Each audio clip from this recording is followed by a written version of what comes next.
दिल्ली में रेखा गुप्ता कैबिनेट ने जैसे ही महिला समृद्धि योजना को हरी झंडी दी, आम आदमी पार्टी में खलबली मच गई और पंजाब की भगवंत मान सरकार संकट में फंस गई। वजह यह कि 3 साल सरकार चलाने के बाद भी उन्होंने महिलाओं से किया अपना वादा पूरा नहीं किया।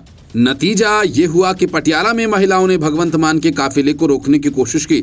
सुरक्षा कर्मचारियों के साथ महिलाओं की बहस तक हो गई। बावजूद सबके भगवंत मान सरकार का इरादा महिलाओं को 1000 हर महीने देने का दिखता नहीं, जबकि दिल्ली में बीजेपी सरकार योजना को लागू करने की दिशा में कदम बढ़ा चुकी है। इसे लेकर पंजाब में सियासत गर्मा गई है।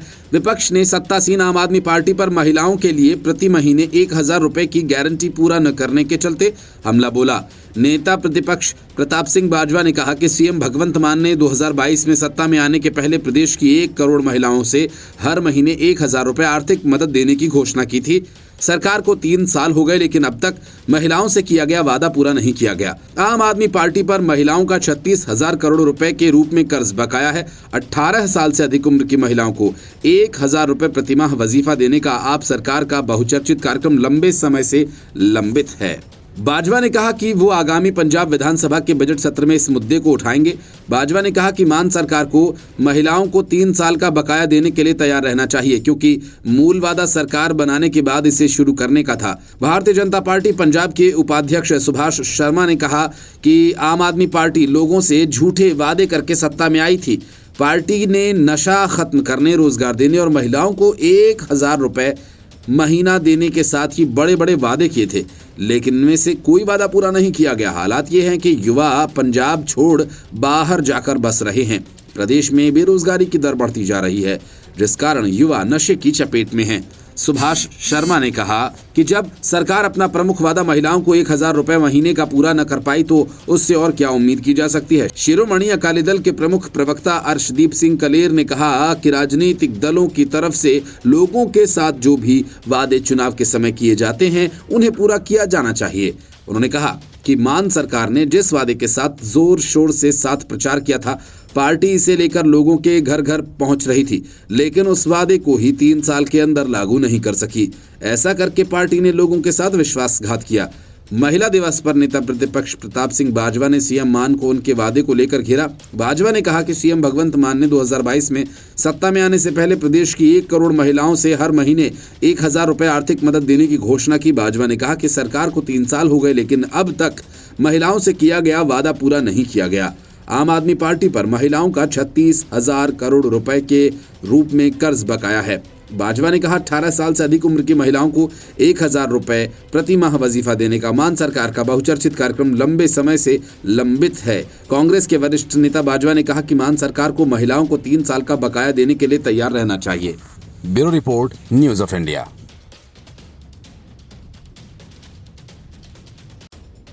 जिस दिन छत्तीसगढ़ के पूर्व आबकारी मंत्री कवासी लखमा की गिरफ्तारी हुई थी, उसी दिन यह तय हो गया था कि 2000 करोड़ के शराब घोटाला मामले में अगला निशाना भूपेश बघेल ही बनेंगे। वो दिन भी आ गया जब ईडी की टीम ने एक साथ 14 ठिकानों पर छापेमारी की। इसमें भूपेश बघेल के बेटे चैतन्य बघेल के ठिकाने को भी शामिल किया गया। भूपेश बघेल पर ईडी का हाथ पड़ते ही कांग्रेस पूरी तरह से तिलमिला गई। रायपुर से लेकर दिल्ली तक की सियासत गर्मा गई। कांग्रेस उसी अंदाज में ईडी और बीजेपी को कोसने लगी जिस अंदाज में शराब घोटाला मामले में केजरीवाल और मनीष सिसोदिया की गिरफ्तारी के बाद आम आदमी पार्टी ने किया था। ईडी की छापेमारी छत्तीसगढ़ के कथित शराब घोटाला से जुड़े मामले में की गई, जिसमें कांग्रेस के दिग्गज नेता भूपेश बघेल के बेटे का भी नाम सामने आया। चैतन्य बघेल के कई ठिकानों से छत्तीसगढ़ की 14 लोकेशंस पर सर्च ऑपरेशन चलाया गया। शराब घोटाला को लेकर आरोप है कि इसमें 2019 और ईडी के मुताबिक जांच एजेंसी को सबूत ऐसे मिले हैं जिसका संबंध चैतन्य बघेल से है।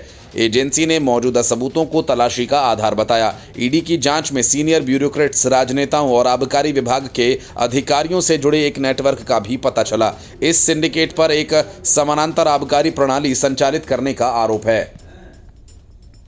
जिसमें बिना सही डॉक्यूमेंट के सरकारी दुकानों के जरिए बेहिसाब शराब बेची गई। इससे छत्तीसगढ़ को राजस्व का काफी नुकसान हुआ। कथित तौर पर इस सिस्टम में अवैध शराब की बिक्री को सुविधाजनक बनाने के लिए डुप्लीकेट होलोग्राम बॉटल्स का इस्तेमाल शामिल था। ईडी ने 2023 में अभियोजन शिकायत दर्ज की, जिसमें रायपुर के मेयर एजाज ढेबर के भाई अनवर ढेबर, पूर्व IAS अधिकारी अनिल टुटेजा और छत्तीसगढ़ राज्य के विपणन निगम लिमिटेड प्रबंध निदेशक अरुणपति त्रिपाठी जैसे प्रमुख व्यक्तियों का नाम शामिल था। एजेंसी ने दावा किया कि इन लोगों ने ही घोटाले को अंजाम दिया। अहम भूमिका निभाई थी, जिसमें खरीद प्रक्रियाओं में हेरफेर करना, चुनिंदा शराब निर्माताओं से कमीशन लेना भी शामिल था।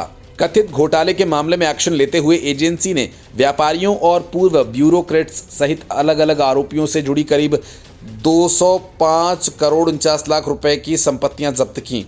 इन संपत्तियों में चल और अचल दोनों शामिल हैं। चैतन्य बघेल के खिलाफ हुई छापेमारी से प्रमुख राजनीतिक हस्तियों की संलिप्तता के मामले को एक बार फिर चर्चा में ला दिया है।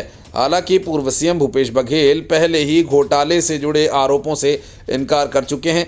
वो ईडी की कार्यवाही को राजनीति से प्रेरित बता रहे हैं। इस मामले में पूर्व आबकारी मंत्री कवासी लखमा की गिरफ्तारी भी हो चुकी है। लखमा पर घोटाले से 72 करोड़ रुपए हासिल करने का भी आरोप है।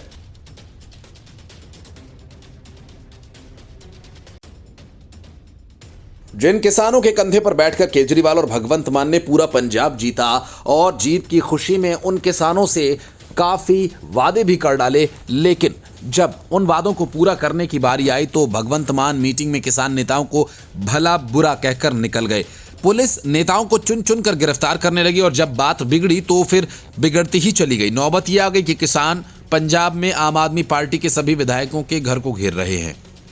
भगवंत मान की सख्ती के कारण किसानों का 5 मार्च का चंडीगढ़ मार्च तो नहीं हो पाया, लेकिन अब उसके बाद से मार्च और मोर्चों का सिलसिला शुरू हो गया, जो सियासी तौर पर आम आदमी पार्टी के लिए खतरे की बड़ी घंटी है।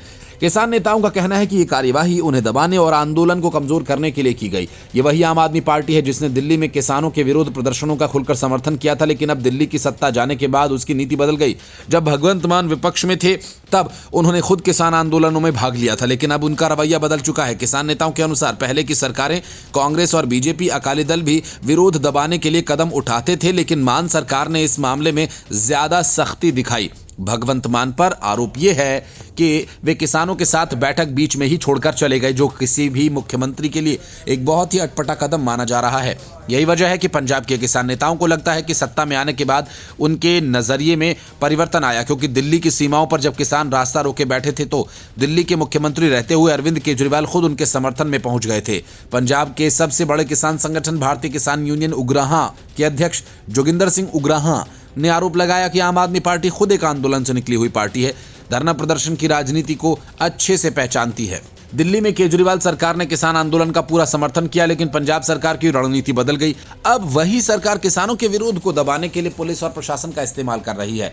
इससे साफ है कि अरविंद केजरीवाल और आम आदमी पार्टी के सत्ता में आने के बाद राजनीति और रणनीति दोनों बदल गए हैं। किसान नेताओं का आरोप है कि पंजाब में सीएम भगवंत मान अब वही भाषा बोल रहे हैं जो केंद्र सरकार और बीजेपी बोलती थी। वो ग्रामीण और शहरी आबादी के बीच मतभेद पैदा करने की कोशिश कर रहे हैं और किसानों की मांगों को दरकिनार कर रहे हैं। किसान संगठनों का मानना है कि छोटे उद्योगपतियों और व्यापारियों को भी सरकार की नीतियों से नुकसान हो रहा है और वो शहरी आबादी को इस मुद्दे पर साथ लाने की कोशिश कर रहे हैं। होली के बाद 15 मार्च को चंडीगढ़ में किसान भवन में बैठक कर आगे की रणनीति तय करेंगे। इससे साफ है किसानों ने अब पंजाब सरकार को घेरने की योजना बना ली है और ये विवाद आगे भी जारी रह सकता है। ऐसे में आने वाले दिनों में सियासी तौर पर पंजाब की स्थिति दिलचस्प रहने वाली है, जहां की सरकार अब तक खुलकर आंदोलनों और धरना प्रदर्शनों को बढ़ावा देती आ रही थी, लेकिन अचानक उसने यू टर्न लेकर उन्हें हर हाल में रोकने की ठान रखी है।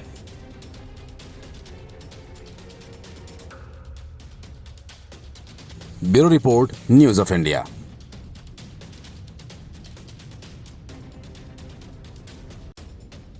चुनाव विधानसभा का हो या फिर लोकसभा का, कांग्रेस उम्मीदवारों के चयन से लेकर प्रचार का काम तक सबसे बाद शुरू करती है। हाल ही में हुए दिल्ली, हरियाणा, महाराष्ट्र के विधानसभा चुनावों में इसका यही रवैया रहा, जिसका नतीजा सबके सामने है। ऐसे में कांग्रेस को अपनी गलती का एहसास हुआ और राहुल गांधी तुरंत गुजरात पहुंच गए, जहां 3 साल बाद चुनाव होने हैं, पर गुजरात में राहुल और कांग्रेस कुछ ज्यादा ही एक्टिव नजर आ रहे हैं। राहुल कांग्रेस कार्यकर्ताओं का उत्साह बढ़ाने गुजरात पहुंचे ताकि उनको आगामी विधानसभा चुनावों के लिए तैयार कर सके, पर उन्होंने कुछ ऐसी बातें कही जिनके चलते कांग्रेस कार्यकर्ता मोटिवेट होने के बजाय डिमोटिवेट हो गए।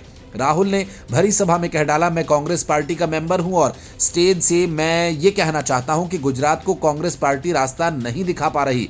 उन्होंने आगे कहा कि गुजरात कांग्रेस में 2 तरह के लोग हैं, एक तो वे जो जनता के साथ खड़े हैं, जिसके दिल में कांग्रेस की विचारधारा है, और दूसरा वो है जो जनता से दूर हैं, कटे हुए हैं, उसमें से आधे बीजेपी से मिले हुए हैं। जब तक हमने इन दोनों को अलग नहीं किया तब तक गुजरात की जनता हम पर विश्वास नहीं कर सकती। बीजेपी के लिए अंदर से काम कर रहे हो, चलो बाहर जाकर काम करो, तुम्हारी वहां जगह नहीं बनेगी।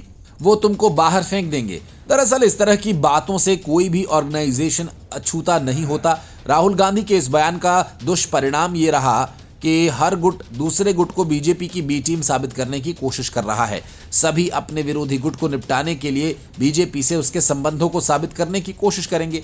वैसे भी जो सरकार पिछले 30 सालों से सत्ता में है और आने वाले चुनाव में भी ऐसा नहीं लगता कि विपक्ष सत्ता में आ सकेगा। ऐसी परिस्थितियों में तमाम नेताओं को अपने व्यावसायिक हितों को बचाए रखने के लिए कुछ ऐसे काम करने पड़ते हैं जिसके चलते सत्तारूढ़ दलों में भी उनकी पहुंच बनी रहे। राहुल के इस बयान के बाद पता चलेगा कई ऐसे पार्टी नेताओं पर गाज गिरेगी जो पार्टी के लिए तन मन धन से लगे हुए हैं। कांग्रेस पार्टी के कई नेताओं का कहना है कि राहुल का बयान कांग्रेस के लिए उल्टा भी पड़ सकता है। जो लोग अभी तक पार्टी नहीं छोड़ पाए हैं वे जानते हैं कि बीजेपी में उनके लिए कुछ नहीं है। व्यापार, रियल एस्टेट और बीजेपी के सत्ता में होने के कारण उनके निजी हित हैं। इस बयान के बाद पार्टी में अंदरूनी कलह जो रोक पाना काफी मुश्किल होगा। राहुल गांधी अगले विधानसभा चुनाव में जीत का दावा कर रहे हैं। वो अपने कार्यकर्ताओं को 2027 के विधानसभा चुनावों के लिए तैयार होने के लिए इंस्पायर कर रहे थे, पर कांग्रेस पार्टी को गुजरात में फिर से खड़ा करने के लिए वे कहते हैं कि उनका प्रोजेक्ट 50 साल का है। कोई भी पार्टी का लीडर अपने कार्यकर्ताओं से ऐसा कैसे कह सकता है कि 50 साल इंतजार करो, संघर्ष करो। 50 साल का समय बहुत होता है। आजकल की पीढ़ी के लिए तो 5 साल भी बहुत ज्यादा है। और यहां तो राहुल गांधी 50 साल की बात कर रहे हैं। भारतीय जनता पार्टी गुजरात में 3 दशक से सत्ता में है, पर वहां भी बहुत से ऐसे लोग होंगे जो चाहते होंगे कि किसी तरह बीजेपी सत्ता से बाहर हो जाए। कांग्रेस में ग्रुप 23 का भी ऐसा ही गुट रहा। उनमें से कई कांग्रेस के लिए बहुत अच्छा काम करने के लिए दिल से आगे लगे हुए थे।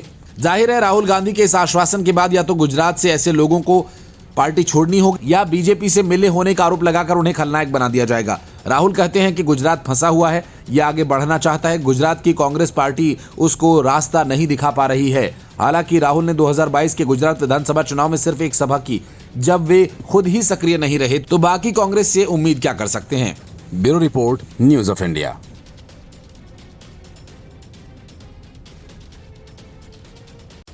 गुजरात में कांग्रेस नेताओं को बीजेपी का जासूस बताकर राहुल गांधी अपनी ही पार्टी में बुरी तरह से घिर गए। राहुल गांधी के इस बयान के बाद से कांग्रेस में हर नेता दूसरे को शक की निगाहों से देखने लगा है।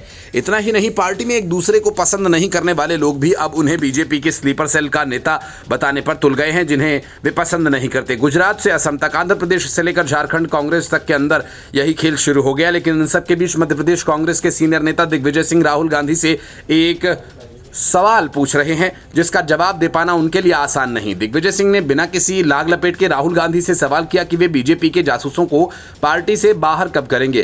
कांग्रेस सांसद राहुल गांधी के पार्टी नेताओं से शिकवा शिकायतों के दूसरे पहलू पर रोशनी डालते हुए मध्य प्रदेश के पूर्व मुख्यमंत्री दिग्विजय सिंह ने कहा कि जब वो सीएम रहते हुए गुजरात में चुनाव प्रचार कर रहे थे तो उन्हें निर्देशित किया गया था कि वे राष्ट्रीय स्वयंसेवक संघ के खिलाफ कुछ न बोलें क्योंकि ऐसा करने से हिंदू आहत हो सकते हैं। जाहिर है दिग्विजय सिंह को ऐसा निर्देश गुजरात कांग्रेस के किसी नेता ने ही दिया नहीं होगा।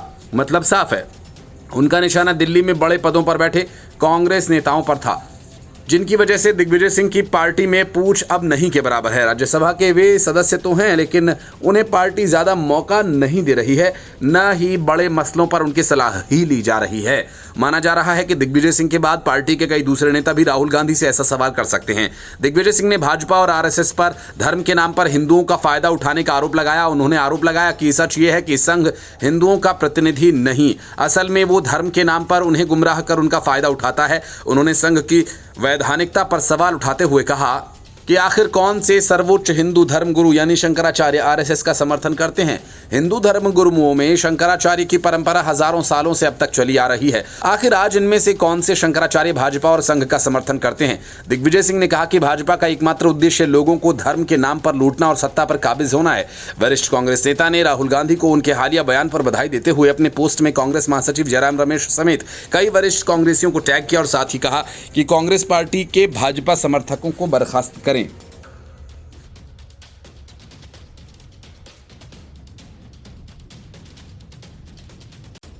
छत्तीसगढ़ के कथित शराब घोटाला मामले में ईडी के हाथ कांग्रेस की बड़ी मछली फंस गई।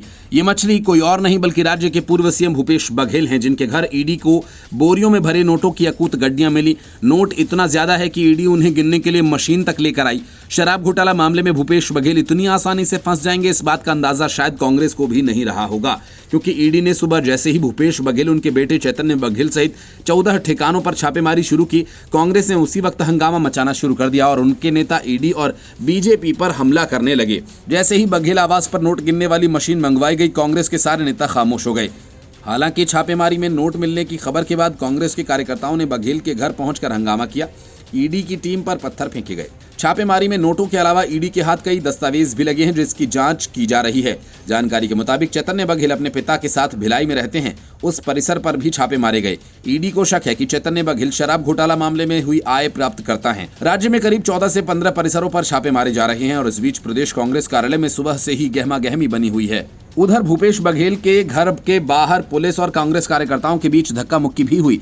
इससे पहले कांग्रेस विधायकों ने छत्तीसगढ़ विधानसभा में हंगामा किया। सत्तारूढ़ भाजपा के खिलाफ नारेबाजी करते हुए सदन में आसन के पास जाने के बाद कांग्रेस विधायकों को निलंबित कर दिया गया। सदन की कार्यवाही शुरू होते ही कांग्रेस विधायकों ने प्रश्नकाल में व्यवधान डाला और ईडी की छापेमारी का मुद्दा उठाया। उन्होंने दावा किया कि सरकार में कथित भ्रष्टाचार पर सवाल उठाने वालों को केंद्रीय एजेंसी का इस्तेमाल कर निशाना बनाया जा रहा है। उमेश पटेल समेत कांग्रेस सदस्यों ने सत्तारूढ़ भाजपा के खिलाफ नारेबाजी शुरू कर दी और दावा किया कि लोकतंत्र की हत्या की जा रही है। ईडी ने पहले कहा था छत्तीसगढ़ शराब घोटाला के कारण राज्य के राजस्व को भारी नुकसान हुआ है और अपराध से प्राप्त 2100 करोड़ रुपए से अधिक की राशि शराब सिंडिकेट के लाभार्थियों की जेबों में चली गई। इस मामले में ईडी ने जनवरी में पूर्व मंत्री और कांग्रेस नेता कवासी लखमा के अलावा रायपुर के महापौर कांग्रेस नेता एजाज ढेबर के बड़े भाई अनवर ढेबर, पूर्व आईएएस अधिकारी अनिल टुटेजा, भारतीय दूरसंचार सेवा अधिकारी अरुणपति त्रिपाठी, कुछ अन्य को गिरफ्तार किया था। ईडी के अनुसार कथित शराब घोटाला 2019 से 22 के दौरान का है और तब छत्तीसगढ़ में बघेल के नेतृत्व वाली कांग्रेस की सरकार थी। जांच के तहत ईडी ने अब तक विभिन्न आरोपियों की लगभग 205 करोड़ रुपए की संपत्ति को जब्त किया है। Bureau report, news of India.